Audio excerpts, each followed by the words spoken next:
Hello, and thank you for joining me today on the latest episode. I hope you're all good and well, and for those who've been following me on Instagram and Facebook this week, you'll have seen me working some stone from the old technical college at Huddersfield, and it was originally a hospital, and it was built in 1839 by John Oates, and it was all funded by public money because of the concerns around all the accidents with all the mills and things like that during the Industrial Revolution. So I spoke to Michael Hurst, who owns Metropolitan Demolition, the company behind the project, and said, look, do you mind if I talk about the building and things like that? So he's like, no problem at all. You're more than welcome to come to site. So thank you, Michael, for allowing me to come to site today and take some videos from outside the site, not on the site. So, like I said, it was built in 1839, and the stone is a Huddersfield punch, and it's got indentations on the face, which when the stone was delved and broken, they used to punch it flat. And you'll see more about that in the video as we go. But now, let's get out and have a look at the site. And thank you everybody for tuning in again. So, as I'm stood at the roadside, you can see the part of the demolition which is coming down. It's a beautiful day as well. So, let me have a walk round and we can see a bit more. So, as you can see, that is the part of the building which is coming down, and that is the stone I've been working today. It's going to be converted into apartments. It's that area of the complex there, and this here is going to become the grounds for a new Lidl.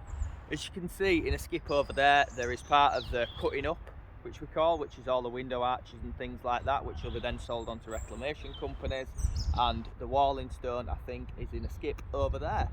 But looking at that building, it's amazing, and we'll walk further around and we'll see the other part of it. As you can just see through the Harris fencing and the tree that is in the way, can you see the porticos there?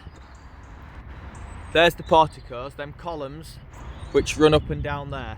Those was what was designed on the Greek temple by the architect, and it is a magnificent building, absolutely magnificent.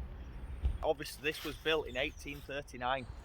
1839 this building was built, and it is a shame it's coming down, but the council sold the building. The council, Kirklees Council, just decided to sell a beautiful building like this.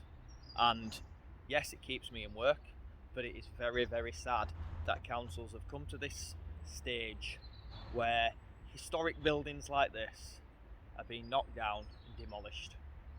So as you can see, looking at the building behind me, it is one hell of a piece of architecture. It is absolutely amazing, and I'll just show you the church across the road. Like that beautiful building there, the church. Look at the spires, the tracery windows, because those windows there, they're called tracery windows. So all the people who stayed in the local village and things like that will have all gone there to church on the Sunday. And you've got obviously the buildings at the side which will have been for people of high importance, and it's very, very sad that buildings like this are not built anymore. I did see a statue over there, so I'm going to have a look at it and see what it says. As we're taking a walk over there, you can see all the Yorkstone flags which are laid, which all have been delved out of the quarry. Local. All the stone in Huddersfield comes from Crossland Moor, which is where Johnson's Wellfield quarry is now. So there's another little bit of history around stone in Huddersfield. And also, if I show you this building here, it's what's called ashlar walling, and all the posh buildings, they tooled all the faces of them. So if we get closer up to it, you can see the indentations on the face of the stone. And look how tight them joints are. Look how tight they are. To say this were built so long ago, you can see there where they've replaced it because it's become worn. And it's just there. Look at the, it's just amazing how they did this so long ago. So long ago. Let's have a look. Have a look at the statue. So there's a statue which sits out the front, and I've just noticed up there is a stone saying St Patrick's Rectory, and I believe up there's a date stone as well, 1916, the date stone. If I zoom in, can you see that up there? 1916, over 100 years ago. The sad thing is, like, there's all these buildings in and around Yorkshire, Manchester, and people don't appreciate them anymore. So hopefully with watching me and my channel, you'll start to look out for things like this and notice what's around and just think back to how it were done, you know, because this is over 100 years ago, 150 years ago, and buildings like this are becoming rarer and rarer and rarer. So thanks for watching this bit. Let's go now and work the stone, and you'll see a bit more about the wall in stone. Thank you very much. This is the stone then that has come in from the Technical College at Huddersfield, the old hospital building. I've worked some of it already this morning, but the weather has been horrendous. So you can see the colour a lot more in the stone with the weather. But here is the sum of the blocks, which I will back off, which you all know what backing off is by now. And backing off is the term given to stone when you reduce its bed to comply with modern day building regulations. So when this were originally walled, they didn't have blockwork and cavity, so that was your face, and normally they had stone backings behind it. Stone backings behind it was poor quality stone, not good enough for facings. So when I back this off, I'll back that off to along there, which is about 5.5 inches on the bed. And there is one load there. Oh no, there might be two actually, or 1.5. I can't really tell. I think I've gone stone blind. When backing off reclaimed walling stone, I use a 2.5 inch tungsten carbide Riley pitching tool and a punch walling hammer. Very wet morning this morning in Wakefield, but the stone I'm going to show you in a minute, which I've backed off this morning, you can see the indentations on the face perfectly. You know, with the wet weather, it's really come out.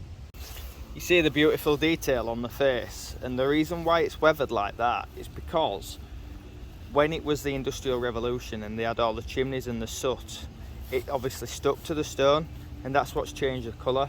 When it were built, you could see the sandstone behind it. It'll have been this massive standing mill, all beautiful sandstone, and then over time it's just weathered. You can see the indentations there if I zoom in, where the masons have punched them flat, and if I can find the other ones as well, which has got the lines showing going across the face as well, you can briefly see them there, where they will have chiselled the stone that way to make it flat.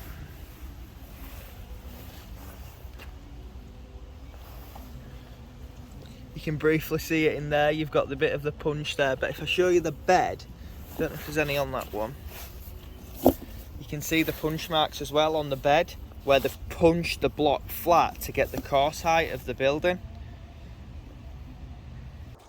Now then, next day, Thursday, and we've had some more stone up here.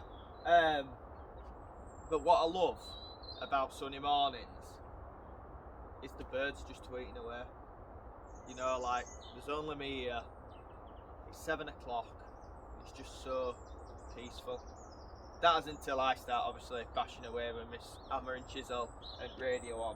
But this is a fresh load, and now the stone has dried out, it should be a bit easier. Like yesterday, I really struggled in it, really did struggle. With stone being porous, it just soaks the moisture in. With the stone being a very tight sandstone, I like to keep my chisels razor sharp, and I only use them for 2 days before getting them resharpened. That is me done here. That is it for me working this stone from the Technical College. I may be back at some point to work some more because there is that much of it. But before I go, let me show you this. That, ladies and gentlemen, is a mason's mark. And they used to put that in the coin stones and in the stones so they knew it was done by them, so they could get paid. So I'll leave you with that thought. Thank you very much for watching. Really appreciate it. Like, share, comment, you know the score. Thank you very much. Much appreciated.